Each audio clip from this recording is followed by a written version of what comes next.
Hi అండి, నమస్తే. నేను మీ భార్గవి. వెల్కమ్ బ్యాక్ టు అమ్మ చేతి వెంట. ఈరోజు వీడియోలో సమ్మర్ స్పెషల్గా మీకు ఒక మంచి ఫలూదా రెసిపీని షేర్ చేయాలనుకుంటున్నాను. ది బెస్ట్ ఫలూదా రెసిపీ అండి. మీలో ఎంతమందికి ఫలూదా అంటే ఇష్టం? నాకైతే ద మోస్ట్ ఫేవరెట్ రెసిపీ, ఎస్పెషల్గా సమ్మర్ వచ్చిందంటే ఇంట్లో కంపల్సరీగా నేను అప్పుడప్పుడు ఈ ఫలూదాని ట్రై చేస్తూ ఉంటాను. ఇంటికి ఎవరైనా గెస్ట్లు వచ్చినా, లేదంటే మన ఇంట్లోనే ఏదైనా స్పెషల్ డే రోజు డెలీషియస్గా ఏదైనా రిచ్గా చేయాలి అంటే ఈ రెసిపీని తప్పకుండా ట్రై చేయండి. అండ్ ఎక్కువ ప్రాసెస్ ఉండదు, టైం టేకింగ్ కూడా కాదు. అన్నీ చేసి పెట్టేసుకుంటే చకచక 2 నిమిషాల్లో కలిపేసేయచ్చు. మరి super simple, tasty and delicious royal ఫలూదాని ఎలా చేసుకోవచ్చో చూసేద్దామా? ఫస్ట్ దీనికోసం మనం సబ్జా గింజలు అయితే నానబెట్టుకోవాలి. 1 టేబుల్ స్పూన్ దాకా సబ్జా గింజల్ని బౌల్లోకి తీసుకుని అరకప్పు దాకా నీళ్లు పోసి ఒక 10 నిమిషాల పాటు నానబెట్టుకోండి. 10 నిమిషాల్లో సబ్జా గింజలు ఈజీగా నానిపోతాయి.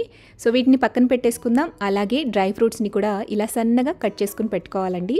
మీకు నచ్చిన డ్రై ఫ్రూట్స్ని ఇందులో యాడ్ చేసుకోవచ్చు. నేనైతే జీడిపప్పు, పిస్తా అలాగే బాదం పలుకుల్ని ఇలా సన్నగా కట్ చేసుకుని బౌల్లోకి తీసుకుని పెట్టుకున్నాను. నెక్స్ట్ ఈ రెసిపీ కోసం మెయిన్గా కావాల్సింది రోజ్ సిరప్ అనమాట. రోజ్ సిరప్ని మనం ఇంట్లో కూడా చేసుకోవచ్చు. ఎలా చేసుకోవచ్చు అనేది ఆల్రెడీ వీడియో చేశాను. ఆ లింక్ డిస్క్రిప్షన్ బాక్స్లో ఇస్తాను. రోజ్ సిరప్ చేసే అంత టైం లేకపోతే కనుక దీనికి బదులుగా బయట సూపర్ మార్కెట్స్లో రోజ్ సిరప్స్ దొరుకుతాయి. సో అవైనా తెచ్చుకుని వాడుకోవచ్చు. రియల్ ఫలూదా టెక్స్చర్ రావాలి అంటే ఇలా ఫలూదా సేవ్ అని మార్కెట్లో దొరుకుతుంది.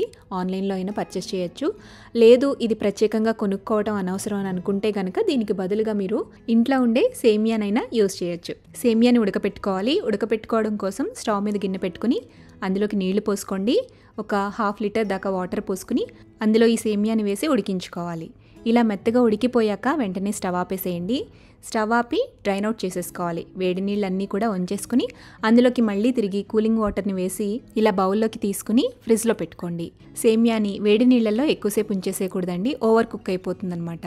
అలాగే చల్లనీళ్ళు వేయకుండా వదిలేస్తే కనుక హార్డ్ అయిపోతుంది, డ్రై అయిపోతుంది. సో అందుకని కొంచెం కూలింగ్ వాటర్లో ఈ సేమియాని వేసుకుని పక్కన పెట్టుకోవాలి. లేదా ఫ్రిడ్జ్లో అయినా పెట్టుకుంటే కొంచెం చిల్ అవుతుంది అనమాట సర్వ్ చేసుకునే లోపు. సో సేమియాని తయారు చేసేసుకున్నాం కదా, దీన్ని పక్కన పెట్టేసుకుందాం. నెక్స్ట్ ఫలూదా కోసం పాలు మరిగించుకోవాలి.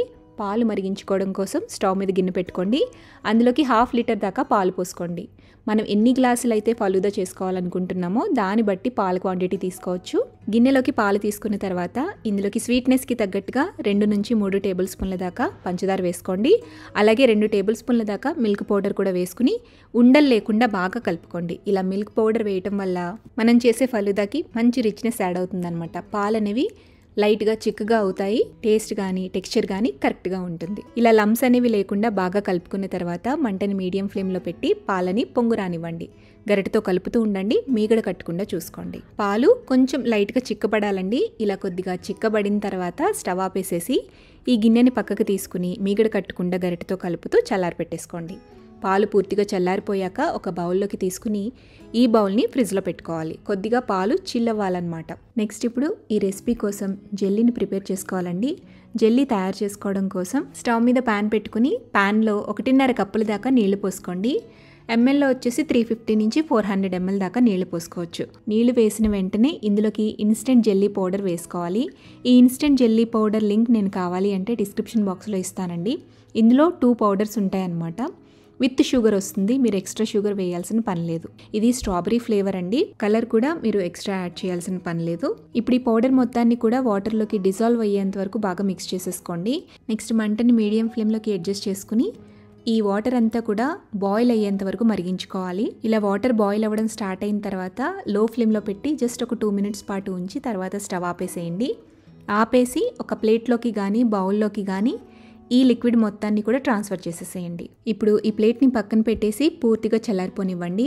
చల్లారిన తర్వాత ఇది హార్డ్ అయిపోతుంది అనమాట. మోస్ట్లీ మీకు ఒక 10 to 15 మినిట్స్లోనే పూర్తిగా చల్లారిపోతుంది. అలా చల్లారిన తర్వాత ఈ ప్లేట్ని ఫ్రిడ్జ్లో పెట్టుకుని చిల్ అవ్వనివ్వాలి, కొంచెం చల్లబడాలన్నమాట. ఆ తర్వాత మనం ఈ జెల్లీని పీసెస్ కింద కట్ చేసుకోవచ్చు. ఇప్పుడు ఈ ప్లేట్ని అయితే ఫ్రిడ్జ్లో పెట్టేసి ఒక 1/2 అవర్ పాటు అలా వదిలేసేయండి. జెల్లీని బయటికి తీసి పీసెస్లా కట్ చేసుకోండి. ఈవెన్గా నైఫ్తో ఘాట్లు పెట్టేసి స్పూన్తో కానీ లేదా స్పాచులతో కానీ స్క్రేప్ చేస్తే పైకి ఈజీగా క్యూబ్స్ అన్నీ కూడా వచ్చేస్తాయి.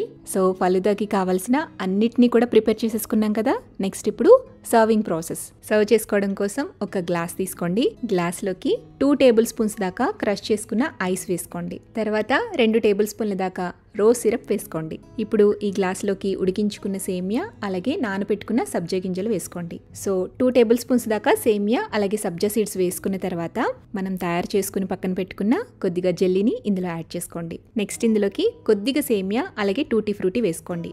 టూటీ ఫ్రూటీ ఒకవేళ దొరకదు లేదు అనుకుంటే కనుక దీనికి బదులుగా చిన్న ముక్కలుగా కట్ చేసుకున్న ఫ్రెష్ ఫ్రూట్స్ని కూడా యాడ్ చేసుకోవచ్చు. తర్వాత ఇందులో ఒక స్కూప్ ఆఫ్ ఐస్ క్రీమ్ వేసుకోండి. ఇక్కడ ఐస్ క్రీమ్ మీ చాయిస్ అనమాట. ఏ ఫ్లేవర్ నచ్చితే ఆ ఫ్లేవర్ తీసుకుని ఒక్క స్కూప్ వేసుకోండి. ఇప్పుడు గ్లాస్ నిండే విధంగా మనం ఫ్రిడ్జ్లో పెట్టుకున్న పాలని వేసేసుకోవాలి. నెక్స్ట్ ఇంకా పైన టాపింగ్ కోసం డ్రై ఫ్రూట్స్ని, టూటీ ఫ్రూటీని, రోజ్ సిరప్ని అలాగే మనం తయారు చేసుకున్న జెల్లీతో గార్నిష్ చేసేసి సర్వ్ చేసేయటమే. అంతే, సో డెలిషియస్గా క్రీమీగా the best royal falooda ready అయిపోతుంది. సో ఈ రెసిపీని మీరు కూడా ఈ సమ్మర్లో ఇంట్లో డెఫినెట్గా ట్రై చేయండి. ఫ్యామిలీ అంతా ఎంజాయ్ చేయండి. ట్రై చేశాక మీ వాల్యుబుల్ ఫీడ్బ్యాక్ని నాతో షేర్ చేయడం మర్చిపోవద్దు. వీడియో నచ్చితే లైక్ చేయండి. మీ ఫ్రెండ్స్కి రిలేటివ్స్కి కూడా షేర్ చేయండి. మరిన్ని టేస్టీ సింపుల్ క్విక్ రెసిపీస్ కోసం అమ్మ చేతి వంట ఛానల్ని సబ్స్క్రైబ్ చేయండి.